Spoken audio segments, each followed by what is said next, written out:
Bom dia, meu querido, mais um programa Tempo de Reconstruir, programa da Igreja Batista Atitude, Central da Barra.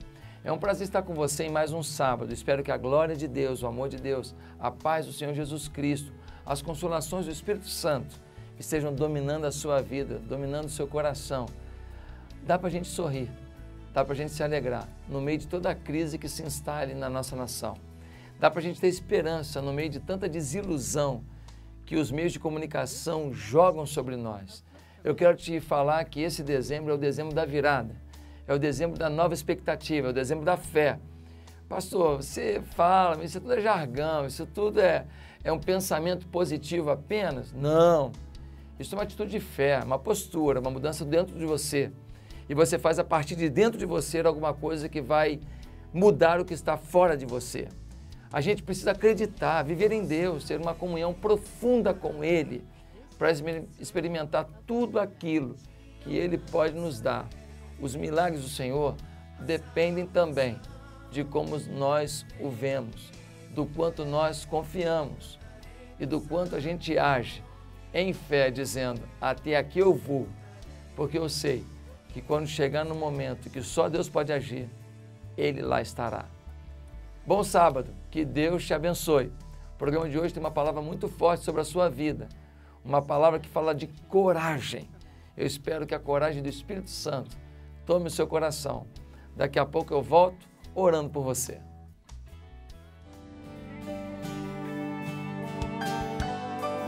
Ó meu Senhor, rendido sou, te dei as chaves do meu coração, vem governar, me controlar, me submeto ao teu querer. Reina sobre mim. Cante alto! Levanta a tua voz, levanta as suas mãos essa noite.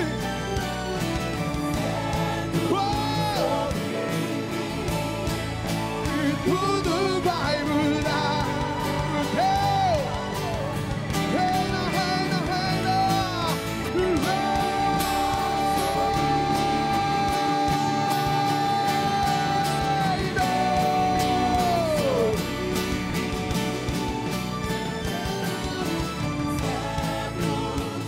Aleluia. E tudo vai mudar.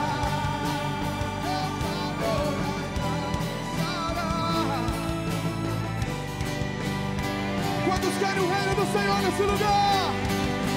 Quantos querem o reino do Senhor nesse lugar? Uou!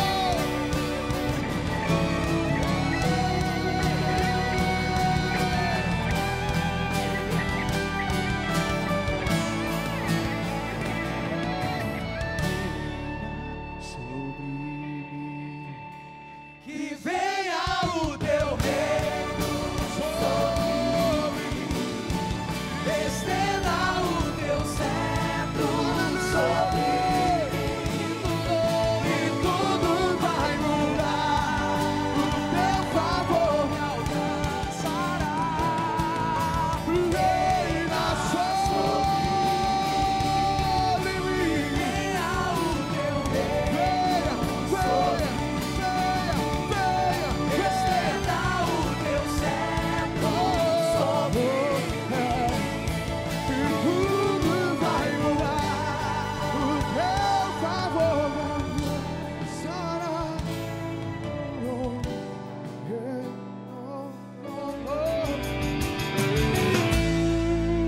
Capítulo 3, nós vimos um milagre extraordinário. Capítulo 3 de Atos.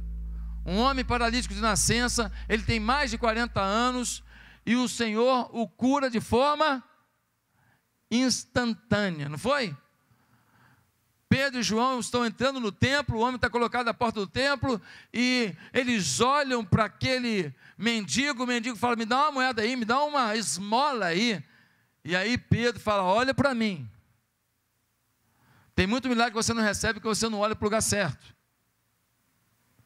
Olha para mim. Olha para quem pode te abençoar. olha para quem pode te dirigir. Fica olhando para a pessoa errada, você vai se lascar. Você vai começar a criticar a igreja. Você vai começar a achar defeito na igreja. Você vai começar a não produzir para Jesus. Você vai começar a não orar nem ler Bíblia. Você vai começar a ser um crítico, em vez de ser uma pessoa que ajuda a consertar os problemas, as lutas que nós temos.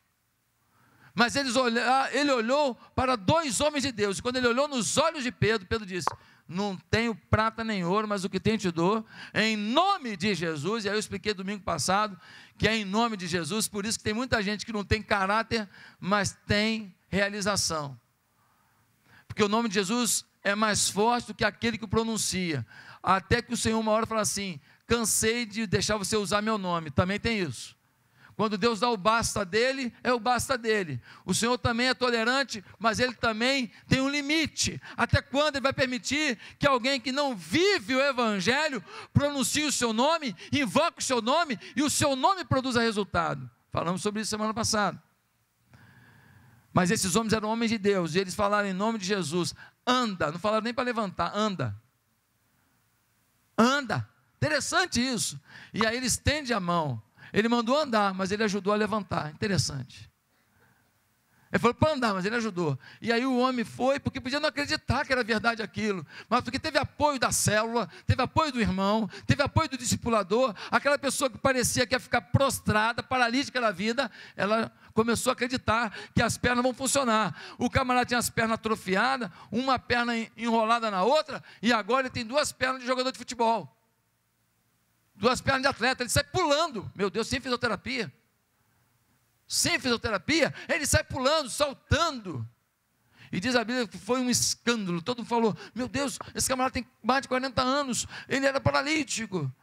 Meu irmão, que grande vitória, não é? Que momento. Mas aí, querido, após esse grande milagre, chegamos ao capítulo 4. E no capítulo 4, o dia não é bom. É bom que você entenda que após um lindo casamento, após a abertura de uma empresa dos sonhos, após fechar um grande contrato, após receber um grande elogio, após uma promoção na empresa, após comprar um carro novinho, você tem que ficar esperto, porque depois de uma grande conquista, pode vir uma grande ameaça. Depois de uma grande conquista, pode vir uma ameaça que você não tinha. Todo mundo te tratava de um jeito. O dia que você foi promovido, você passa a ser inimigo de alguns que eram amigos. Seu carro era velho, o pessoal tinha pena de você. Você compra um carro zero, agora você é alvo de inveja, de acusação. Deve estar roubando. Nunca me enganou. Você casa, todo feliz, mas quando você volta, começa agora os ajustes do dia a dia. E a falta de habilidade com esses ajustes pode ameaçar a felicidade que você viveu nos primeiros dias de lua de mel. Depois de uma grande vitória, pode vir uma grande ameaça, fique esperto. Por isso, quero ler com você agora um texto que mostra isso. Poderia citar muitos textos, por exemplo, Elias derrotou os 450 profetas de Baal, e logo depois uma mulher ameaçou ele de morte, Jezabel. Mas que mulher ordinária, que mulher terrível. Dizem que ela usava um uniforme branco com uma faixa preta, um negócio vermelho. Oh, desculpa, eu estou brincando. Estou brincando. Só para você descontrair um pouquinho. Jezabel, uma mulher terrível, terrível. O Elias venceu 450 profetas de Baal, mas agora estava com medo de uma mulher. Irmãos, vocês lembram de Daniel? Ele se tornou um dos 3 príncipes lá da Babilônia, mas um dia ele foi jogado na cova dos leões.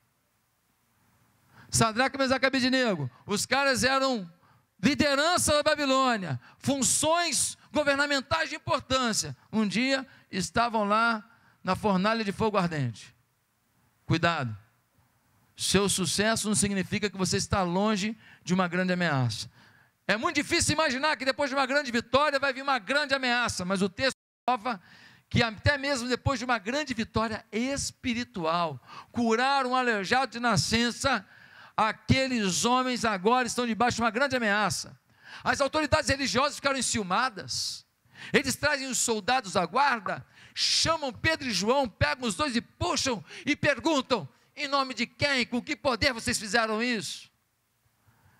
E Pedro fala: está perguntando? Então vai ouvir. Quem pergunta o que quer, ouve o que precisa. Ele fala: aqui, sabe quem que deu poder para curar esses homens? Foi Jesus, aqueles que vocês mataram, crucificaram. Mas eu tenho uma notícia boa: vocês mataram, e já estava escrito que isso ia acontecer, mas Deus o ressuscitou dentre os mortos, e Ele vive está, e quando eu invoco o nome dEle, o poder se manifesta. Quando eu invoco com fé, e eu tenho vida com Deus, a coisa acontece, e eu orei, e então o homem levantou. Os camaradas, os líderes religiosos, estão nervosos. Como é que a gente vai fazer? Não tem jeito. Por que não podia fazer nada? Porque o povo estava unido. Lá fora estava cheio de gente louvando a Deus. Se eles matam Pedro e João, se eles aprisionam naquele momento, poderia haver uma revolução, uma rebelião. E eles não tinham ainda soldados, eles não tinham ainda equipes preparadas para resolver aquele conflito naquele momento. Quando a gente está unido, os inimigos botam a viola no saco. Quando a gente está unido, a galera, dá no pé. Quando a gente está com uma igreja unida, quando a gente tem uma visão positiva da nossa igreja, sabe o que acontece? Os demônios, vamos sair de fininho, que não estão preparados para essa guerra não. Vamos sair de fininho, porque eles têm defeitos, eles têm um monte de defeitos, mas eles se amam, e no meio do amor, o nosso ódio não flui. O nosso ódio não adianta. Eles se amam, eles estão apaixonados, eles botaram a camisa agora, droga. Eles agora estão carregando a cruz, para onde vão? Atitude, cruz, atitude. Eles estão agora andando para cima e para baixo, dizendo que eles amam a cruz. Mas a cruz é sacrifício. Eles estão dizendo que eles querem fazer o sacrifício.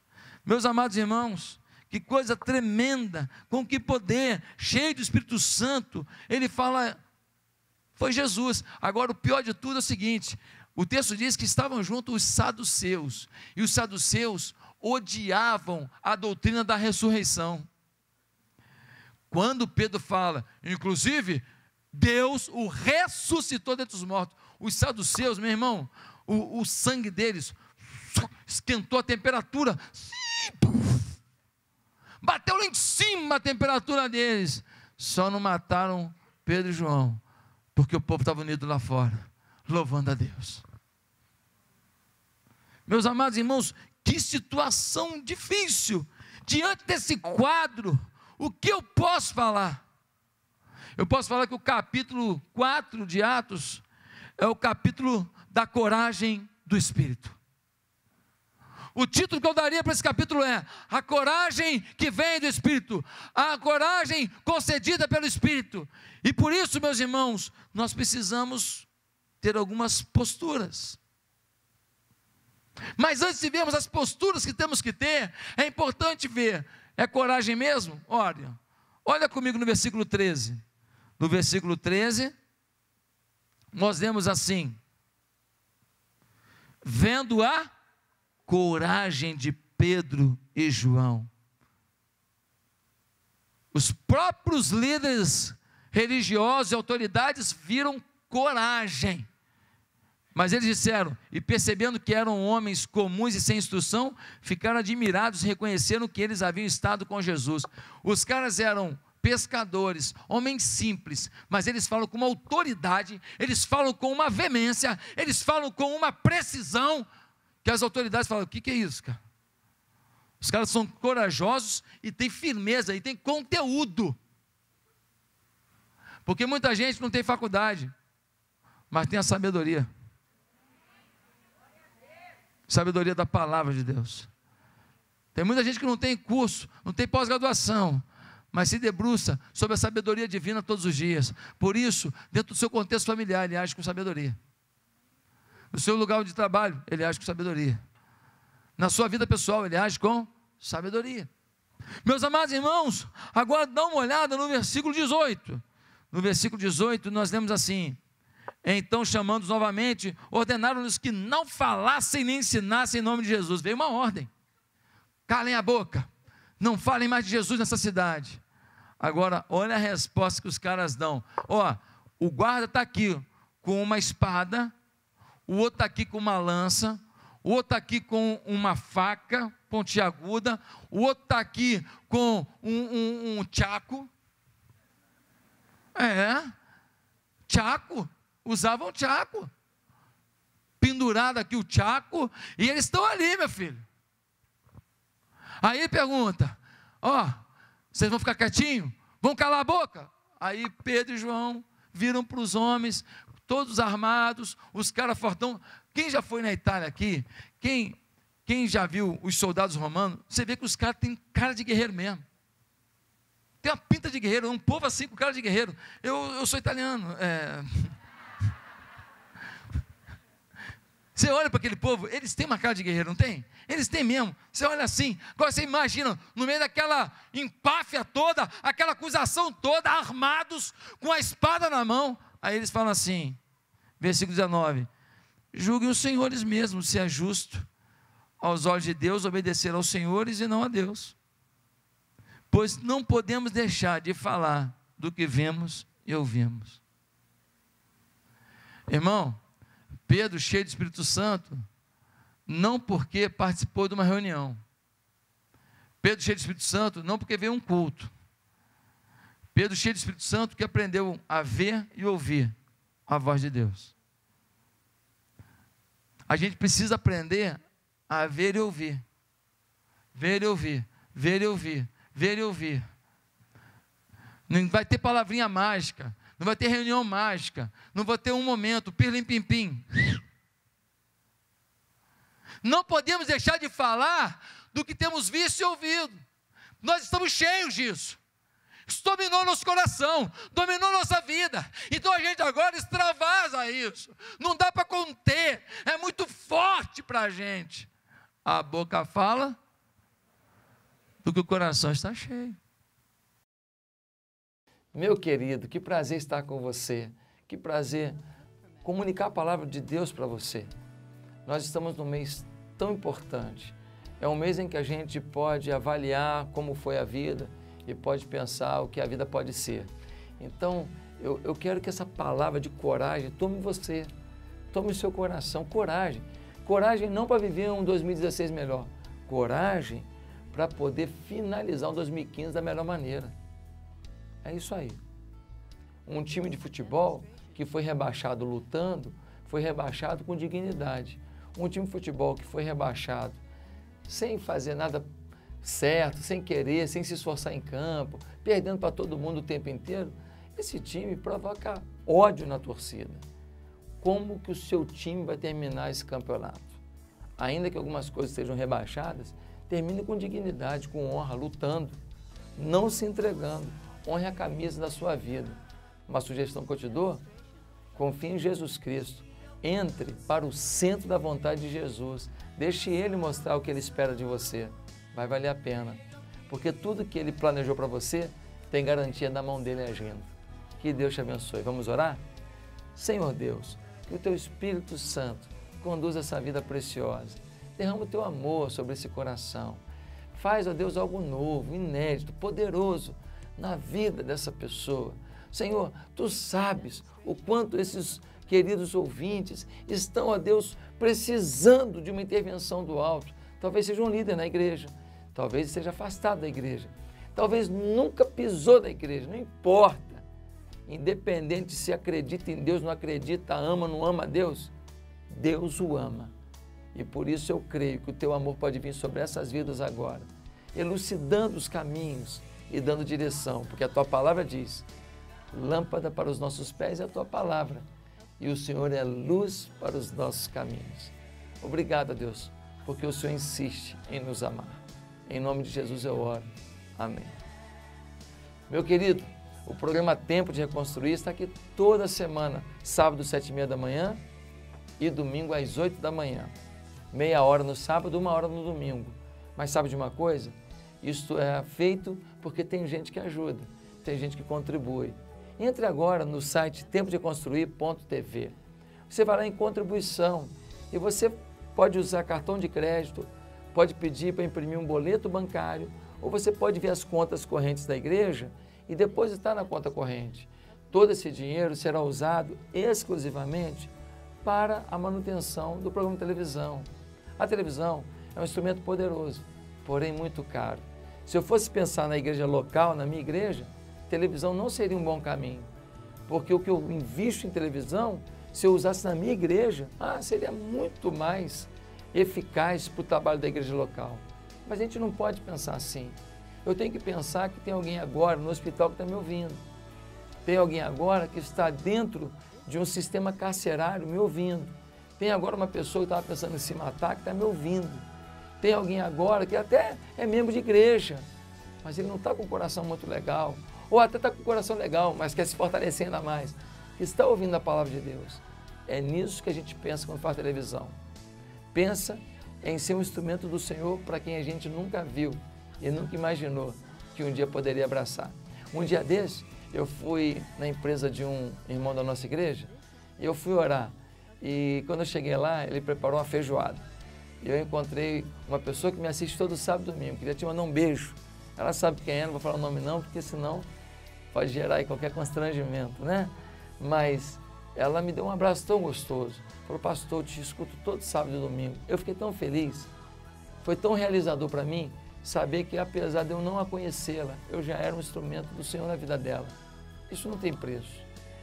Quando você contribui, você pode nem me conhecer e nem conhecer alguma pessoa que vai ser atingida pelo programa, mas Deus sabe que você é parte daquilo. Seja parte de algo grande, seja parte de algo grandioso. Me ajude. Não estou pedindo para você entregar o dízimo da sua igreja aqui, não. Isso não. Entregue na sua igreja. Mas a oferta, você pode dar em qualquer lugar que o seu coração diga, aí há algo poderoso a ser feito. Conto com você. Que Deus te abençoe e até amanhã. Porque sábado 7h30 e domingo às 8 é tempo de reconstruir. Tchau! A minha família, meu Deus edificou. A minha casa é cheia